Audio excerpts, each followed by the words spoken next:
ಅದ್ರ ಚಿತ್ರ ಬದಲಾಯಿತು ಅಂತೀನಿ ಮುಂದಿನ ದಿನಗಳಲ್ಲೇ. ಏನಾಗ್ಬೋದು ಮುಂದಿನ ದಿನಗಳಲ್ಲೇ ಅನ್ನೋ ವಿಚಾರ ನೋಡಿದಾಗ ಸಹಜವಾಗಿ ನಮ್ಮ ಡೊನಾಲ್ಡ್ ಟ್ರಂಪ್ ಅವರು ಸಹಜವಾಗಿ ವ್ಯಾಪಾರಿ ಯುದ್ಧದ ಕಡೆಗೆ ಹೊರಟಿದ್ದಾರೆ. ಅವರು ಈ ಮದ್ದುಗುಂಡುಗಳ ಶಸ್ತ್ರಾಸ್ತ್ರ ಬಿಟ್ಟಿದ್ದಾರೆ.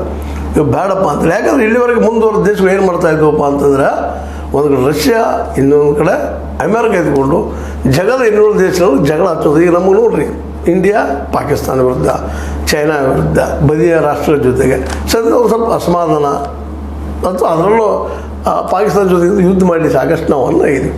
ನಮ್ಮ ನಡಕ್ಕೆ ಯುದ್ಧನ ಸದಾ ಇಟ್ಕೊಂಡು ಭಿನ್ನಾಭಿಪ್ರಾಯ ಮುಂದುವರಿಸ್ಕೊಂಡು ಹೋಗುವಂಥ ವ್ಯವಸ್ಥೆ ಮಾಡಿಕೊಂಡು ತಮ್ಮ ಶಸ್ತ್ರಾಸ್ತ್ರಗಳಲ್ಲಿ ಮಾರುವಂಥ ಕೆಲಸಗಳನ್ನು ಮನೆ ನೋಡ್ರಿ, ಅಮೇರಿಕ ಇದು ಮಾರಿತ್ತು ನಾವಲ್ಲ F-35 ನಾವು ರಷ್ಯಾದಿಂದ ಕೊಳ್ತಾ ಇದ್ದೀವಿ, ಮಿಗ್ಗು ಅದು ಇದು ಅಂತೇಳಿ. ಅದನ್ನು ಬದಲಾಗಿ ಇವತ್ತು ನೀವು ನಮ್ಮಲ್ಲಿ ಹೆಸರು ತೊಗೊಳ್ರಿ ಕಂಡೀಷನ್ ಹಾಕಿ ನಮ್ಮ ಕಡೆ ಶಸ್ತ್ರಾಸ್ತ್ರ ಒಳಗೆ ಹಚ್ಚಿದ್ರು.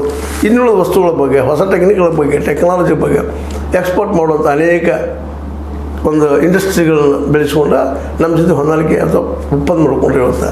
ಅಂದ್ರೆ ಇವತ್ತು ವ್ಯಾಪಾರಿ ಯುದ್ಧ ಮಾಡುವಂಥ ಲೆಕ್ಕಕ್ಕೆ ಬಂದಿದ್ದಾರೆ. ನಾವು ಜಗಾಡಿದ್ರೆ ಮೂರಿನ ಲಾಭ ಅನ್ನೋಂಗೆ ಆಗೋದು ಬೇಕಾಗಿಲ್ಲ. ನಾವಿಬ್ಬರು ಒಂದಾಗೋನು ಇಡೀ ವಿಶ್ವನ ಆಳೋಣ ಅನ್ನುವಂಥ ಒಂದು ದೃಷ್ಟಿಕೋನ ಈ ಟ್ರಂಪ್ ಅವ್ರಲ್ಲದ. ಹೀಗಾಗಿ ಯುದ್ಧ ನಿಲ್ಲಿಸಿ ನೀವು ಶಾಂತಿಯಿಂದಿರಿ, ನಾವು ಶಾಂತಿಯಿಂದಿರೂ. ಶಾಂತಿ ಇದ್ರೆ ವ್ಯಾಪಾರ ಚೆನ್ನಾಗಿ ಆಗ್ತದೆ, ಡೆವಲಪ್ಮೆಂಟ್ ಆಗ್ತಾ ಇರ್ತಾವೆ, ಕೊಳ್ಳೋ ಶಕ್ತಿ ಬರ್ತದೆ. ಕೊಳ್ಳೋ ಶಕ್ತಿ ಬಂದ್ರೆ ಸಹಜವಾಗಿ ನಮ್ಮ ವಸ್ತುಗಳು ಮಾರಾಟ ಆಗ್ತಾವೆ.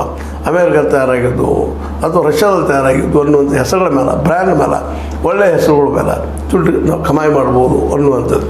ಅಂದ್ರೆ ಇವತ್ತಿನ ಈ ಒಂದು ರಾಜಕೀಯ ವ್ಯವಸ್ಥೆ ಅಂತಾರಾಷ್ಟ್ರೀಯ ಮಟ್ಟದಲ್ಲ ರಷ್ಯಾ ಮತ್ತು ಜೊತೆಗೆ ಇದುವರೆಗೆ ಏನಿದ್ದು ಚೀನಾದ ಜೊತೆಗೆ ಇರ್ತಿತ್ತು. ಚೀನಾ ಸಹಿತ ಬದುಕಿಸುವಂಥ ಕೆಲಸವನ್ನು ಅಮೇರಿಕ ಮಾಡಿದೆ. ಈಗ ಟ್ರಂಪ್ ಅವರ ಜೊತೆ ಸ್ವತಃ ಅವ್ರ ಜೊತೆಗೆ ಯಾತ್ರೆ ಮಾಡ್ಕೊಂಡು ನಾವು ನೀವು ಒಂದಪ್ಪ ನಮ್ಮಲ್ಲಿ ಯಾವ ಭಿನ್ನಾಭಿಪ್ರಾಯ ಇಲ್ಲ, ಇಬ್ಬರು ಕೂಡ ನಾವು ಇಡೀ ವಿಶ್ವನ ಹೊರ ತಿನ್ಕೊಂಡು ಹೋಗೋಣ.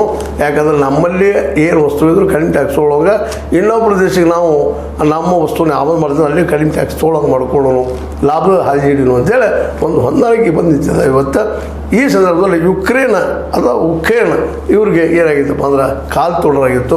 ಅದರ ಯುದ್ಧವನ್ನು ಬಗೆಹರಿಸೋ ದೃಷ್ಟಿಕೋನ ದೊಡ್ಡ ಸಾಹಸ ಮಾಡಿದರು ಅಮೆರಿಕದವರು. ಆ ದೇಶದ ಸಾಕಷ್ಟು ಜೆಲೆನ್ಸ್ಕಿ ಜೊತೆ